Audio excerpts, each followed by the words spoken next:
Good afternoon, everybody, and welcome to the Manchester Glass Sponsors Lounge at the J. Davidson Stadium for this press conference where we're going to announce an historic moment in the history of the football club.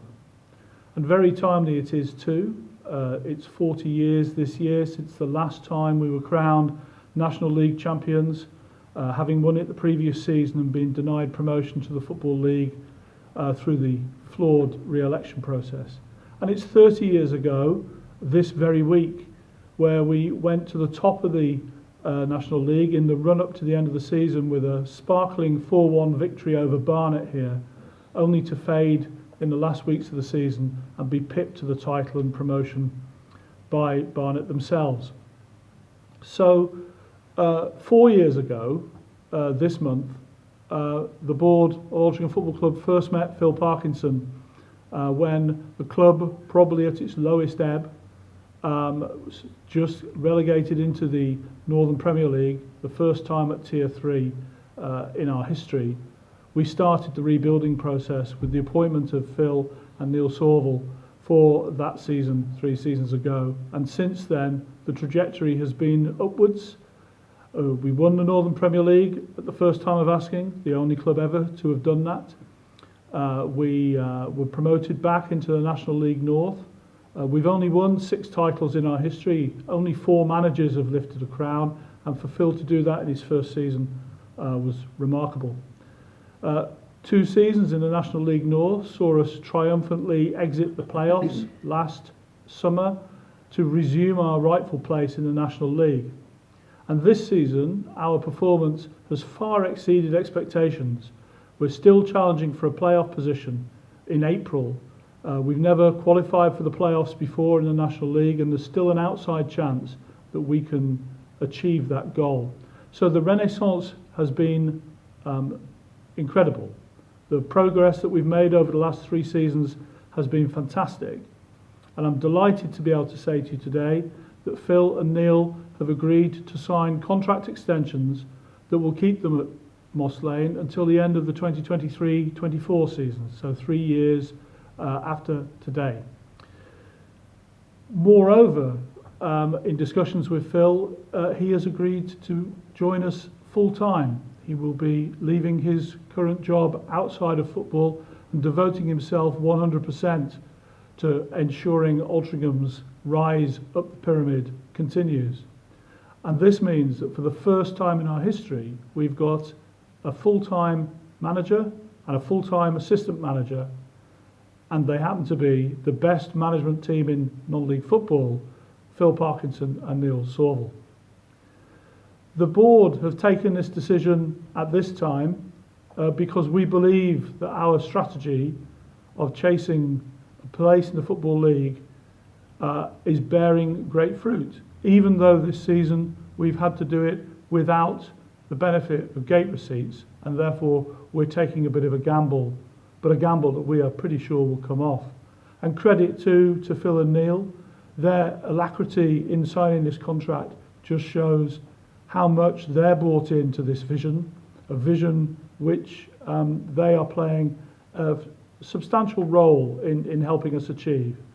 So Altrincham Football Club will enter the 2021-22 season, hopefully with fans back in the ground, with aspirations to improve upon the excellent progress we've made this year, and to execute our 3-year strategy, our 5-year strategy, to aim higher than we've ever been before. These are exciting times for the football club, and we've called this press conference to give you the chance to understand a little bit more about our plans for the near future. So I open the floor to questions. Thanks, Bill. Phil, I'm sure everybody will see this as another real sign that Altrincham Football Club are going places. Is that how you would assess what is a fantastic piece of news and a real statement of intent? Yeah, just firstly I'd like to thank Bill for his extremely generous praise that he's given me and Neil there in terms of, as a management team, we work really hard. We've always wanted to drive this club forward since we've been here, and we're really excited to take us into what could be a new era. So, really pleased to sign a longer deal shows our belief in the football club and the club's belief in us. So yeah, really pleased with it. I mean, it's a big commitment, obviously, by the club to take this step, but it's a big commitment by yourself as well, because you're leaving the job that you've done away from football. You're devoting everything to looking after the interests of Altrincham Football Club. Was it something you found, a decision you found easy to take, or did you need to give it some consideration? Yeah, lots of consideration. I mean, I'm putting everything on the line personally, and I know Neil took a bit of a step last year with the academy, which I'm sure he'll talk about himself. But for me, when I'm standing in front of you guys after a game, I feel like I'm constantly saying the same things about fine margins, bridging gaps, and that's all we're trying to do. We're trying to give ourselves, the team, the football club, the best opportunity to be the best they can at this level and beyond, like Bill said. So the only way I can do that, me personally, is by devoting more time to it. It's something as simple as that, not marking work as soon as I get home after a Saturday night. Well, I'm probably not doing it Saturday, but Sunday definitely. It's very, very difficult in the world that we're living, where everybody, I think we worked it out the other day, I think it's 83%, 89% of teams are full-time at this level. So if we want to bridge them gaps, and there's still big gaps to go, it's not just about me and Neil going full-time, then we have to make these commitments, because I don't want to keep making excuses. I want to find solutions. Neil, you're already full-time at the club, so how does this affect you in terms of your role going forward? Well, at the minute, I'm currently, obviously, my main role with the club is, coaching the first team. With us now looking to move to maybe a more hybrid type model. It would mean me coming off the education side with the academy and devoting more time to them extra sessions with the first team, while still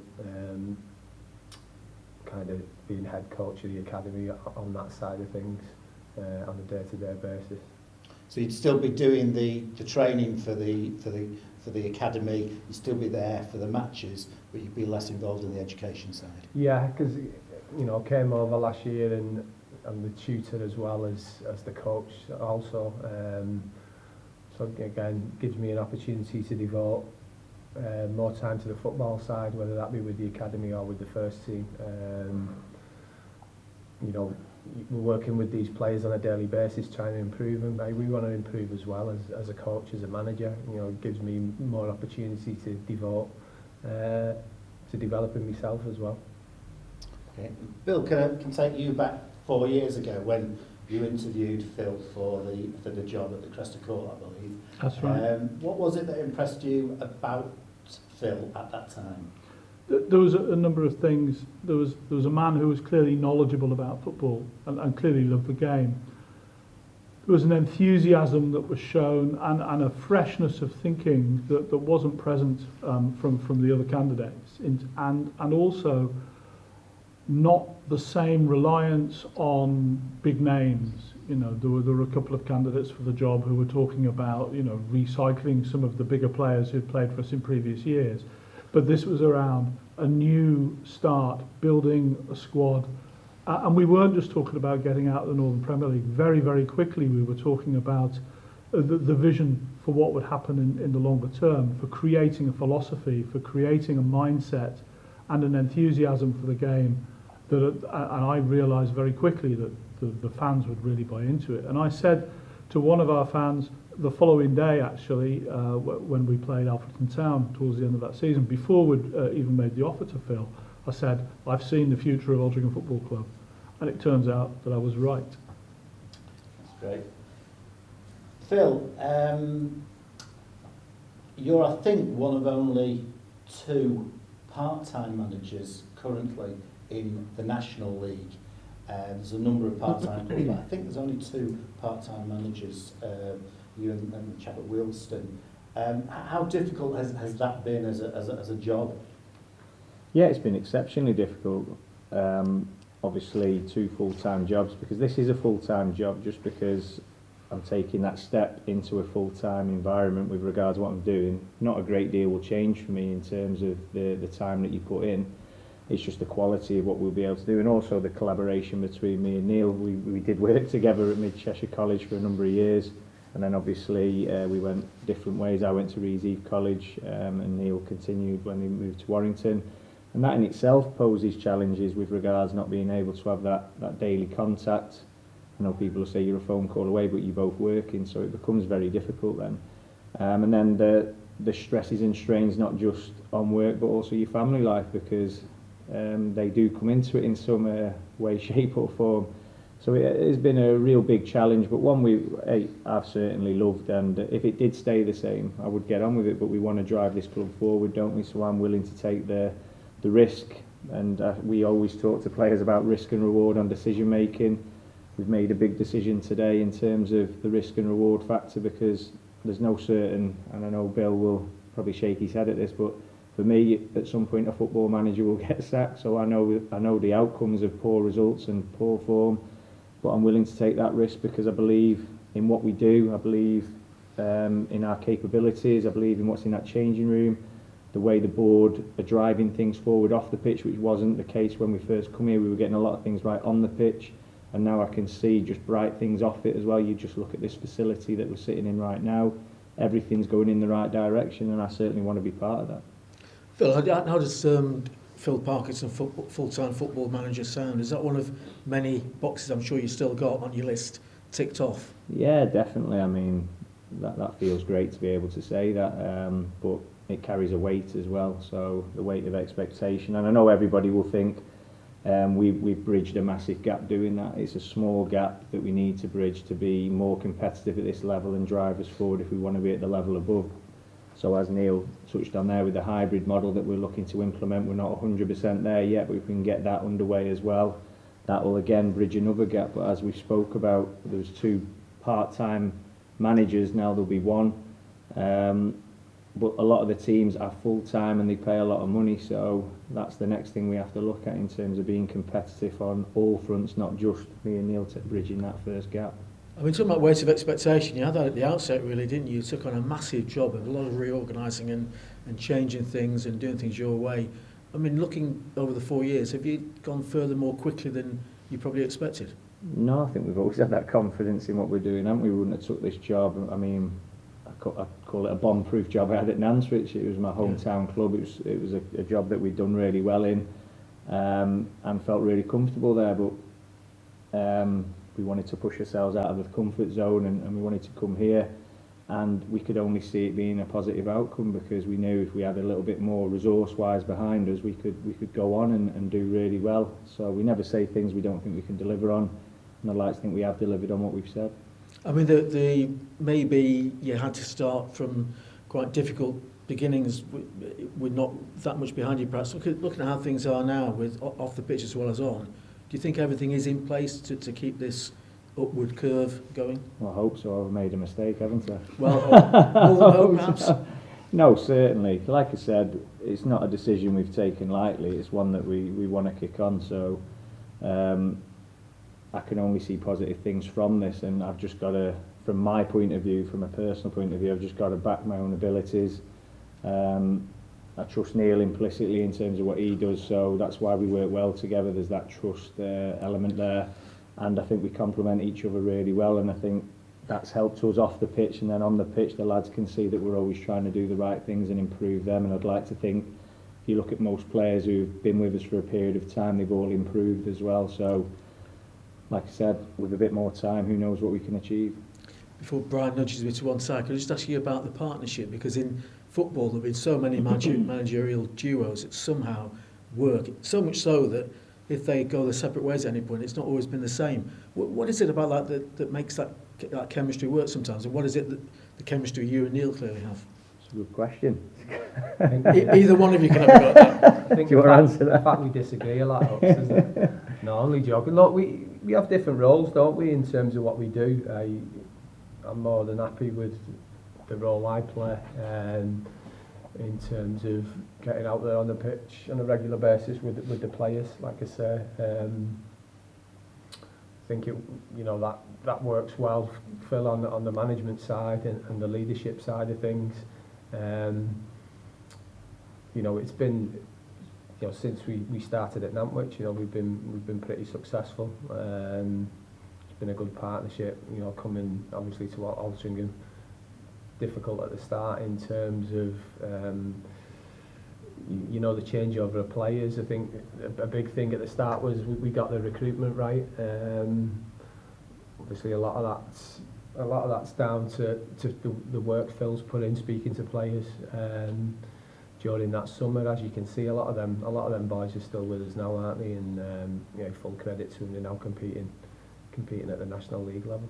Was there a starting point either that you can remember from, you want to go into management or coaching, you hear that Neil does as well, you think it might work together. I mean, was there some initial spark or first suggestion from either of you that should we give it a go as a Well, it was a funny one. We were, obviously Phil's touched on working together, and probably people don't believe this when you say it.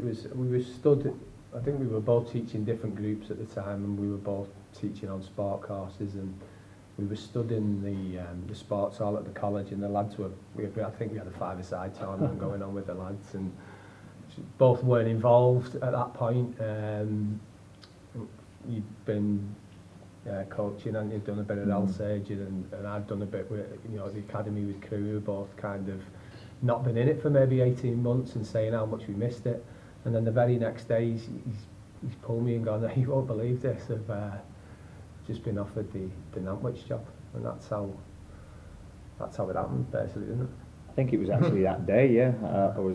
I took a call outside from John Gold, and after the conversation we'd had, and just come back in, and yeah, that's where it started. I mean, people always say about relationships and things like that. Hey, listen, what he does really well on the coaching side of things, it was just a no-brainer for me. It's like it works with regards what we want to achieve, what we want to do. I'm like we're talking about recruitment, it just works in terms of that duo that we've got. So we both know that, and we both work really hard at our strengths and try and complement each other in what we do. So that chat with Neil, you said you fancy coming along with me, was that what happened? Yeah, basically that's how it happened. Yeah, coming together. I mean, I truly believe in fate and destiny. I know some people don't, I do, and I think come together at work for a purpose, and we're here now. But some people won't believe in that, but I certainly do. And listen, look where it's took us. Bill, can I ask you, this is clearly a very significant announcement, but it's an announcement within a journey, and the journey is from part-time to full-time football. Yes. And can I ask you, at this point, how do you see that journey evolving, and what are the main steps? I think, to put it in a broader context, what we've tried to do always is think longer term. So it's not about last week's results or how we do in a particular month. It's about the long-term trajectory. And the long-term trajectory of this club, if we're going to get in the Football League, and that is the strategy that we've laid out, requires us to go full-time. Now, we had looked at going full-time for next season. However, the fact that we've had no income through the gate this season has meant that even though we've got a very good cash position, we're not able to afford to go full-time straight away. So what we're looking at doing is two things in parallel. One, stretching the hybrid model towards training more often, giving Phil and Neil more time with the players, and two, raising the capital necessary that we believe we will need in order to have a proper run at going full time. So we're going to see if we can raise 2 or 3 seasons worth of extra budget required around going full time. So it's on the cards. It's not going to be next season, but it might well be the season after if we can raise the capital. But even if it isn't the season after, we're still going to plan to have forward trajectory there. But part of that, for example, is the work that we're doing off the pitch on the stadium itself. So, we're putting down a new pitch this summer because we need to put in place a playing surface that suits the football that Phil and Neil want to play. This is part of the sort of pact between the board and the management team, which is there's requirements that the management team have that we as a board have got to satisfy. There's requirements we have in terms of performance, and we have to make the resources available to Phil and Neil to do that. But if you take, for example, the application to the Football League that we submitted as part of this season, if we do get into the playoffs, There's a lot of work that we've needed to do by the end of March, so by the day before yesterday. We're filming this on Saturday the 2nd. There's a lot of work we needed to do to the ground by the 31st of March. Paul Carter drove all of that through to completion. We got a letter from the Football League yesterday saying that if we get in the playoffs and if we win the playoffs, our ground is of a good enough standard to get into the Football League. By this time next year, it'll be in an even better state. So there's a whole bunch of activities that we need to do. We need to work on the ground, we need to work on the squad, we need to work on the model that we have, hybrid, full-time and so on. We need to do all of these things. A lot of it is around the money that we're going to need to raise. We're very focused as a board on achieving all of those goals to give us the best possible chance to succeed in this league. Thank you. Phil and Neil, if I can ask you, the National League is a really dangerous environment from a manager's point of view. I think 7 National League managers have lost their job this season, 5 since January. How much more difficult has it been for you in your jobs, doing your job in the National League compared to the National League North and the Eagle Stick Premier Division? From my point of view, it's the thing I've been saying all the way through. It's just time. It's time to prepare the lads. It's time to recover from games as well, because although we're not playing, from my point of view, mentally, I feel absolutely exhausted after a game, as I'm sure the players do. So for me, that recovery time will be essential to refocus and get realigned for the next set of games. But as you've said there, you've seen this, you've just quoted some of the statistics, people who don't last at this level.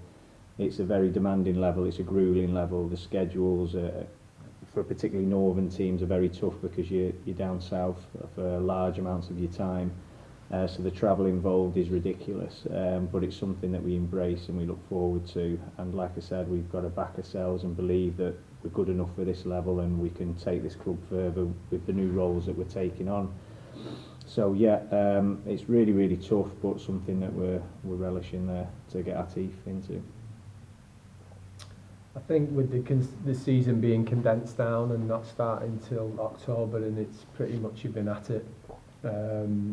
Saturday, Tuesday, all the way through has been tough, definitely in terms of 1, the travelling, and 2, turning the games round in terms of having a look at the next opponent you're facing. That's been difficult. You know, when it's been a Saturday, Tuesday, you've not got much time in terms of turning that round to have a look at, you know, the next opponent you face and doing your almost due diligence on them. So I think that's been the main challenge for me from kind of my point of view. You know, I think going this way in terms of going to a hybrid model just gives us more time in terms of preparation, go into more detail with what we do, and hopefully that'll put us on a strong footing to improve again next season.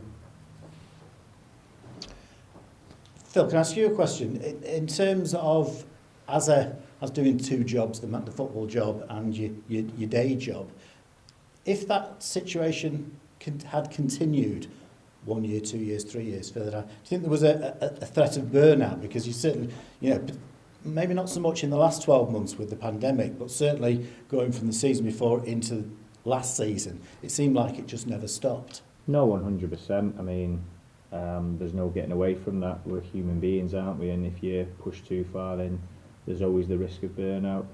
And again, where I was talking about recovery from my point of view, the mental strains of a football manager and the expectation that you carry, it's not something that you carry lightly. I know people think it is, and it's just something that's a given.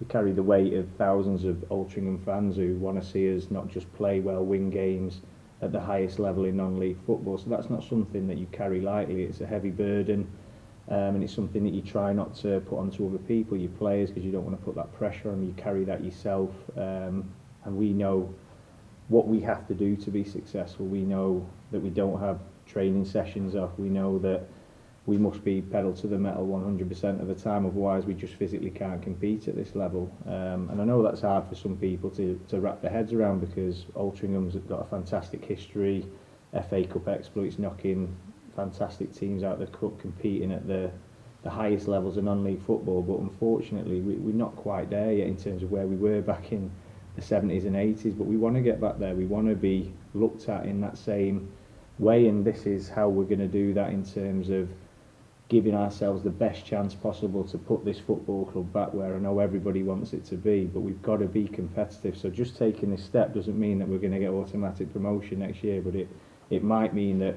we get closer to being certain survival members in this league, whereas I don't care what anybody says, that's not assured for probably 50% of the teams in this league, because if you look at the league, it's very difficult to see the trends of who finish in the playoffs and who finish in the bottom four. It changes almost seasonally. So if you have a bad pre-season, a bad recruitment, a set of injuries, which I know this club's gone through in the past where they have been relegated, we want to avoid that by being proactive and making good decisions right from the start all the way through the season, having time to reflect on everything we do to give ourselves the best chance possible, and that takes time. Phil, you've stuck to your principles as well, haven't you, about how you play football? I mean, thinking about this league, there are an awful lot of big, strong, physical teams who could steamroller opponents, but you wouldn't bend from the way you think the game should be played, and you'll continue that, I guess. And you're confident that can, and there's no reason why not, that can take us into where we want to go, i.e. the Football League. Well, yeah, 100%, but this is where this man's strengths come into it massively. I mean, we've both got to believe in what we do, but if Sorves doesn't get it right, what he does on the pitch with the lads, the hours that he puts in, I talk about the strain of carrying expectation, but I mean, I'm speaking for him myself here a little bit, but he's got to get them things right as well, so I know he'll touch on that himself, but that's massive for us. That's something that we believe in, and if we waver on that, then it just feeds through to the lads. And it does take a lot to play the way we want to play, because it's not the normal in English football to play football on the ground through the thirds, even though they coached it from probably the age of 5 years old up to the 16, and all of a sudden it's panic stations and points are at stake and it's percentage football, because it's, and that's up to other people if they want to play that way, but we've got a similar idea about the way we want to play the game, and fortunately for us we've been able to implement that wherever we've been, and we've got it right. Do you also both always agree on players as well? Because obviously as manager and assistant manager, there are a lot of players you've got to bring in if that's just the way it is. Do you always, or do you sometimes have different views about, you say, oh, Fred Smith would be good for us, and Neil says, no, I don't fancy him? Yeah, listen, we talk about everything. Like I said, I wouldn't want to commit to this long term if I didn't get on with him or if we didn't agree on things, but we certainly disagree as well, and that's healthy in any relationship. So we get there in the end, and I like to think we get more things right than we get wrong, and we've always said them things, and I think when we start getting more things wrong than we get right, then maybe Bill's having another conversation with myself. But it's all about, from my point of view, decision making, believing in what we do, trusting people who I work with, such as Neil, in terms of knowing what he does on the training pitch with the lads is absolutely superb and spot on, and his attention to detail's phenomenal, and it just works really well for us.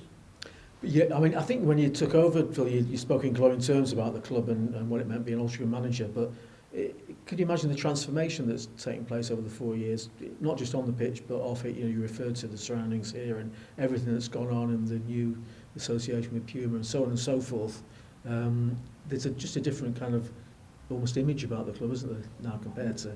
Yeah, it's having a vision, isn't it? We had a vision of what we wanted to do and what we wanted to bring here, and the club bought into that vision, and they've backed us every step of the way. We don't get to where we are without the backing of the board and the backing of the fans, the backing of you guys. I remember having talks with yourself and Brian when we first came in about things I wasn't happy with the media side of things, and everybody bought into what we wanted to do, and if we don't all pull in the same direction, it's not difficult this, you don't get the results of what we've seen on the pitch. And it's not easy, it's very difficult, but like I said, as long as we all stick together, and it will get tough. We've seen it this season where we had a run of games that we've never had in our sort of careers as management team, where we've lost, 5 on the bounce. It was difficult to take because we weren't used to it, but again, we didn't waver from what we believed in. We didn't change, there was no knee-jerk reactions, there was no pressing of a panic button. We knew we weren't far away, and we got it right, and that's like what I like to think we do, we get things right. In your first season here, you spoke about the managers you were coming up against in the Evo Stick Premier. You said, I've got a lot of respect for, there's a lot of really good managers in this league. How different is that scenario to what you face now in the National League? Because clearly it's a different animal. Yeah, it's a step up in class every time you take a step up in level. The calibre of manager, the calibre of player, football club you're coming up against, we've seen it ourselves, haven't we? The amount of times we've spoke after games, Brian, and you're looking at your surroundings, and remember Notts County away, it had that wow factor. It was like you were at a championship club, and then you go Hartlepool away, Wrexham away, and you're looking around and you're thinking, this is what you want to be around and a part of. But then you also look at it, and I know we've spoken, you want a bit more as well, you want to go on from that. So that's sort of our driving factor, motivation in terms of we want to improve this football club, and we want to improve as professionals in what we do. And Neil, the same question to you in terms of the assistant managers and the coaches that you're coming against, the tacticians. How different is that these days?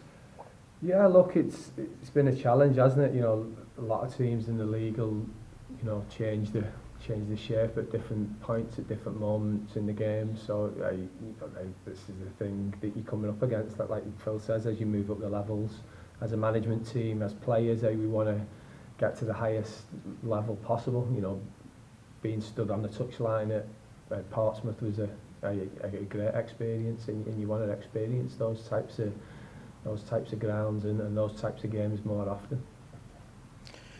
And last question to the two of you from me is, would it be fair to say that, you know, the sum of the parts, or the whole is greater than the sum of the parts with you two, because you bring in different things to the party, and, you know, Phil Parkinson without Neil Sorvel and Neil Sorvel without Phil Parkinson clearly would be nothing like as effective?